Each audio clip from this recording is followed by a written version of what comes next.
बहुत खुशकिस्मत थे जो इश्क को काम समझते थे।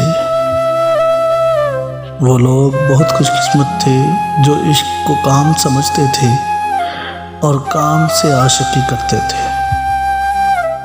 हम जीते जी मसरूफ़ हुए, कुछ इश्क किया कुछ काम किया, कुछ इश्क किया कुछ काम किया। काम इश्क के आड़े आता रहा और इश्क काम से उलझता रहा।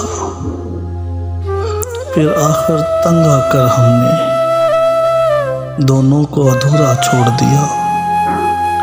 वो लोग बहुत खुशकिस्मत थे जो इश्क को काम समझते थे।